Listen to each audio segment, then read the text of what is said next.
In this episode of Battle Guides featuring Voco, the music to raise the dead.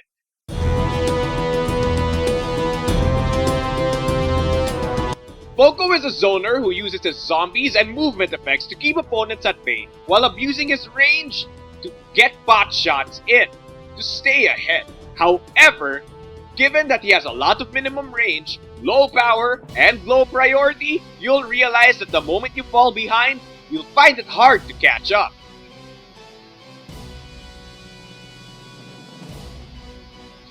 Voco's unique ability is Zombie Outbreak. Voco has zombie markers that he can place onto the board using his cards. These zombies do two things. Number 1, when Voco is hit by an opponent's attack, Voco gains Soak 1 for each zombie adjacent to that opponent. And then after that, those zombie markers are removed from the board. Second, during recycle, if there is a zombie marker on an opponent's space, you can have that opponent lose 1 life, then remove the zombie on that opponent's space. As you can see, much like a Jenna, Voco's entire gameplay, entire game style focuses around his unique ability. Because of his lack of great stats, he needs to make use of all of his soaks and loss of life to keep up in the match. Remember that your zombies practically do nothing if the opponent isn't even near them. So, make use of all of your movement to make it either so that A, you move your opponent so that he's in the middle of a fray of zombies, or B, move so that the zombies are between you and the opponent, giving them a hard choice. Do you just try to trade blows with me from range? Or do you try to wade your way through my horde of little fanboys so that you get to me in the first place? Either way, Voco wins out because Voco has nearly a full rotation of range, and if they do walk through the zombies, Voco gets what he wants. More damage, more soak.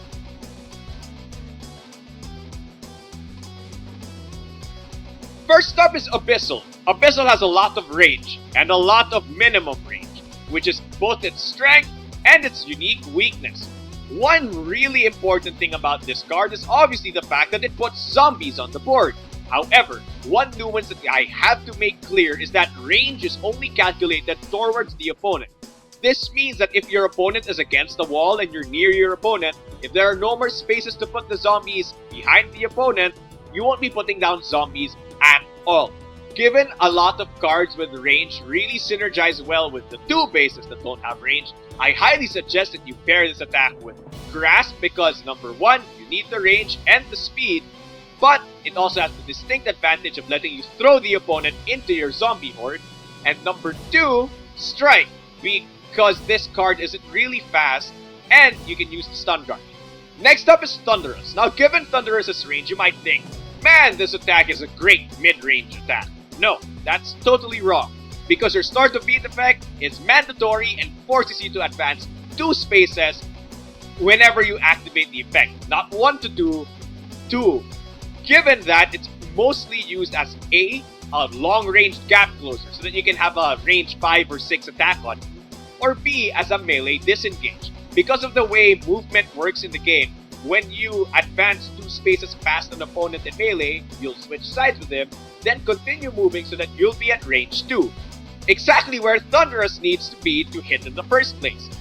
Aside from that, the on-damage effect is again great for putting people into zombie space, and it also combos well with the start to beat effect because you can make your opponent land near the zombie that you create. Now, in terms of attack pairs, I highly suggest pairing this attack with Grasp because you need the priority for this attack to work. Or Burst, so that you can disengage even farther by bursting after using Thunderous' start to beat effect. Either way, those attacks are effective and amazing on Voco. Next up, we have one of my favorite Voco cards, Hellraising. Hellraising is basically a slow attack that has a start to beat retreat. It's very typical, but since you're Voco, when you retreat, you summon a horde of zombies between you and the opponent. Now this is really good because number 1, it lets you disengage from melee, and number 2, it also works great as a starting move because of the fact that you and your opponent are at range 4 at the start. Retreating and then putting down 5 zombies on the board is amazing. Given that, I highly suggest you pair this attack with Shot. because Shot has Stun Guard 2, which complements the low priority. But wait, Marco, Stun Guard 2 is never enough, and I totally agree.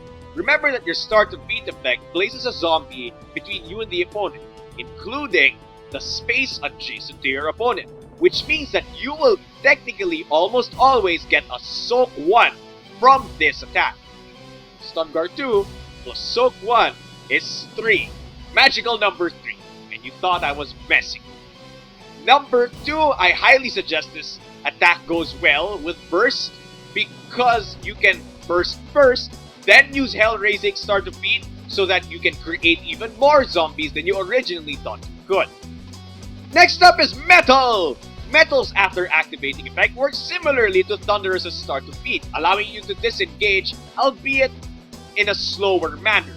However, what's really important about Metal is the passive effect, which allows you to place zombies on spaces that you exit, meaning that if you synergize that with the built-in movement and put in even more movement, you can have so many zombies on the board by the end of this feat.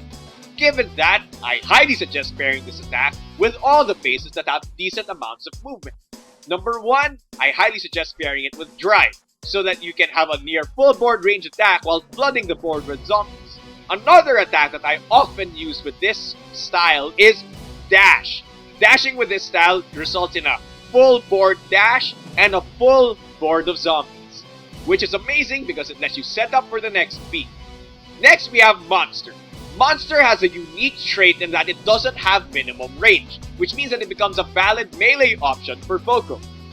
Aside from that, the before activating effect allows Voco to close gaps really easily, which might not seem too good for a ranger, but I'll explain why it's great later on. In terms of attack pairs, this goes well with Strike as it alleviates Strike's innate weakness to Burst, as well as Grasp. And it also goes well with Shred, Voco's unique base, because if you move all the way and then switch sides with your opponent and hit them with a Shred, it'll deal a lot of damage. And finally, we have Voco's unique base, Shred. Shred alleviates Voco's innate weakness to being in melee because it allows you to ignore Voco's minimum ranges with its range calculation effect, which states that all the spaces with zombies are your range in the first place. Aside from that, the on-hit effect allows Voco to gain more power the more zombies there are behind the opponent, meaning that if you play Voco well and zone your opponent out, you can technically force opponents to go near you past all of your zombies and then eat this attack. And the moment they do, they'll get hit for like 4 or 5 and it'll be terrible for them. Now in terms of attack pairs, I highly suggest pairing this attack with Thunderous because it allows you to do a lot of cool plays with Thunderous. I won't explain too much, but it's amazing. You should just check it out. And I also highly suggest pairing this with Monster because Monster lets you advance, switch sides, and then shred in their face. It's like the best power slide ever.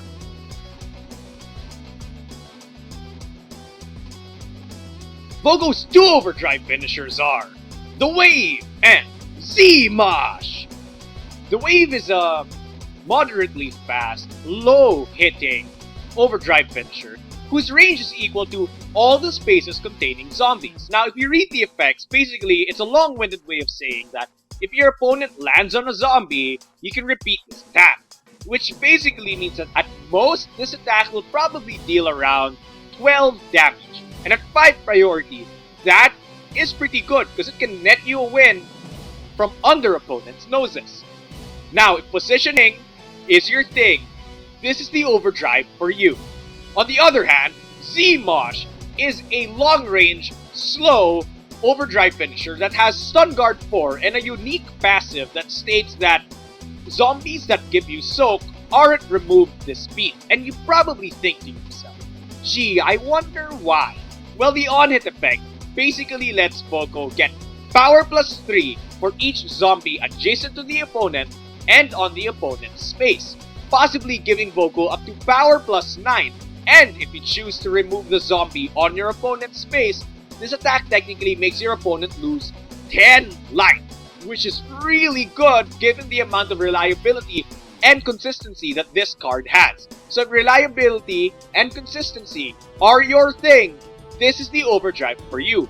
Now, when it comes to using his special action, you can never go wrong with using Pulse. Pulse is a ranger slash positioning character's best overdrive finisher usage because it basically lets you get into the positioning that you want for free.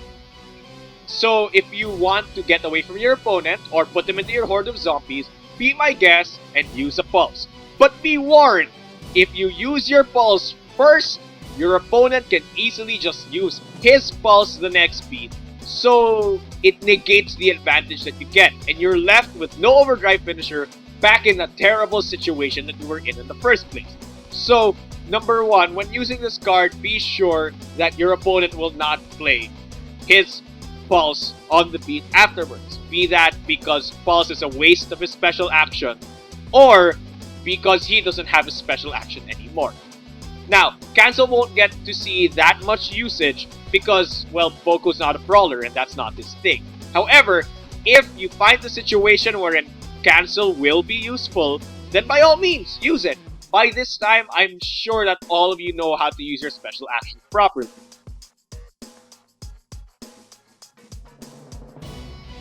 Now we get to that part that everybody loves. Voco Advanced Strategies and Combos. Voco Advanced Strategies aren't that hard. You just have to remember one thing. He's not a conventional character. He and Marmalee are part of an archetype that I term as clockers, who basically use a lot of defense to clock the time out because they don't have a lot of power, brawling effects, or speed to, well, manageably make the opponent lose all 20 of their life. Given that, Voco wants to make as many null beats as possible, and you might ask, what's a null beat? Well, a null beat is a beat wherein neither you or the opponent lose any life or gain any distinct advantages. Basically, you waste an entire beat. And for a clocker, a waste of a beat is actually a good thing because you want to get to beat 15 as fast as possible. Because that's your win condition. You want to get to beat 15 while having more life. Having said that, that means you have to lose as less life as possible and have your opponent lose as much life as possible. Now, how do you do that as Voco? As Voco, his unique ability does all of that. You see, the zombies give you soak, and the zombies let opponents lose life. Those two in conjunction together basically mean that Voco can gain natural advantages on the opponent almost every beat that the zombies are in play. Which basically means that you have to populate the board with zombies often, and make sure that you're in the proper positioning to make use of those zombies in the first place. As Voco, your zombies become very, very, very important to your game plan. And aside from that, you might notice that I've been mentioning this sort of game plan that Voco has that isn't just clocking out the game. And that's true. Voco kind of works in a zigzag manner. In a sense that sometimes he's at range, but sometimes he goes in, then when he's in, he goes out. It's a zigzag.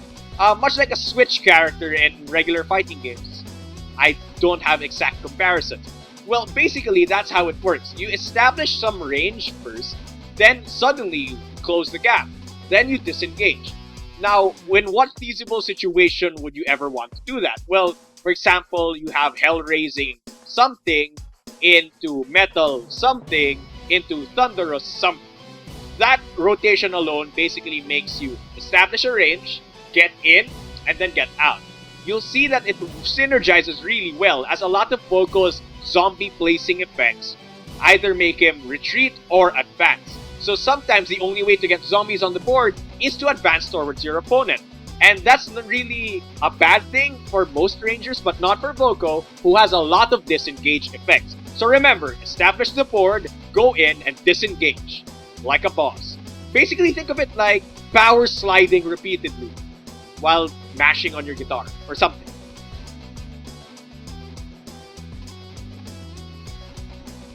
Now let's move on to some Voco combos. And pretty much number one will be Hell-Raising Shot.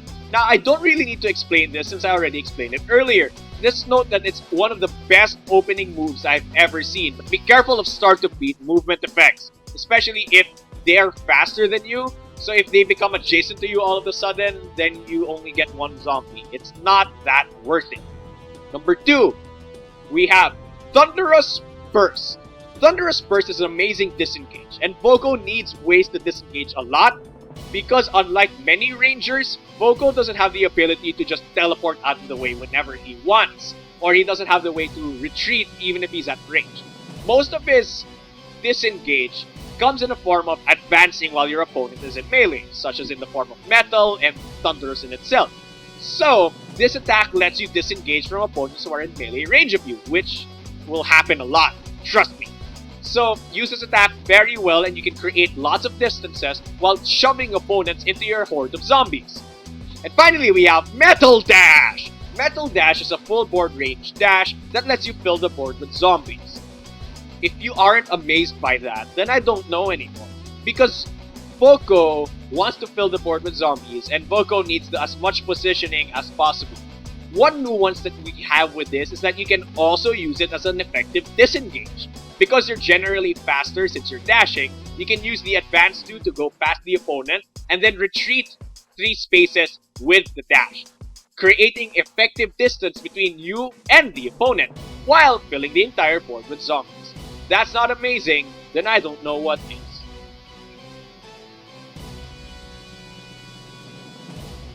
And that pretty much does it for this episode of Battle Guides featuring Voco. If you want to take a rockin' necromancer to the battlefield, here are a few last minute tips. Number 1, you're a clocker, and as a clocker you want to waste as much time as possible by having a lot of null beats. If you can get away with neither of you getting damaged, that's great. And if you can get away with dealing damage, well, even better. Just remember that your main way of winning is by running the clock out. Number 2, your zombies are important.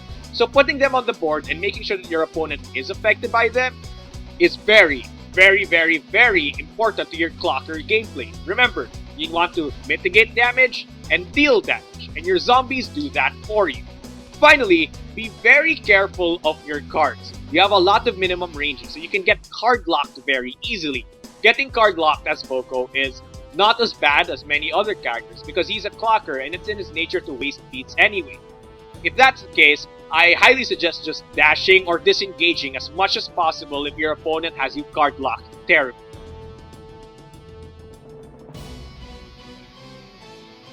Thank you all so much for watching this episode of Battle Guides. I'm really enjoying making all of them, and this is the 20th episode, guys. Wow. And to commemorate the 20th episode of Battle Guides, I'd like to propose something to all of you. I want a contest to start, and it's not going to be anything complicated, and I'm not going to ask for art or fan fiction or something like that. Although fan fiction would be nice. I don't want fan fiction. Okay, basically, I just want you to do 2 things. Number 1, make a comment in this video about why you like BattleCON. Or if not even that, why you like a specific character in BattleCON. And then I will have 2 winners for this contest. One winner is picked completely randomly. I'll just get all of your names and put them in a random generator thing and pick whichever one comes like pick. But the other winner is whoever's response I like the best. So if you guys know how to suck up to me or know my specific interests, doing so might net you the prize. And what is the prize exactly? Well, the prize is really simple. You guys get to make me talk about anything you want. You see, whoever the winner is gets to basically request me to do any BattleCon related video whatsoever they want. Yeah, I will do a video about anything in BattleCon that you want. And, you know, it won't be cheap. It won't be just like 30 seconds long.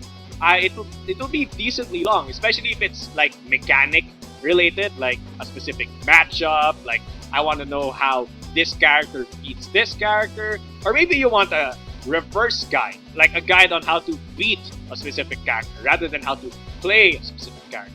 And as per usual, if this video got you interested in BattleCon, check the description down below and you'll find a lot of links to the World of Indines wiki, to the Level 99 Games store, and everywhere, where you can find stuff related to BattleCon.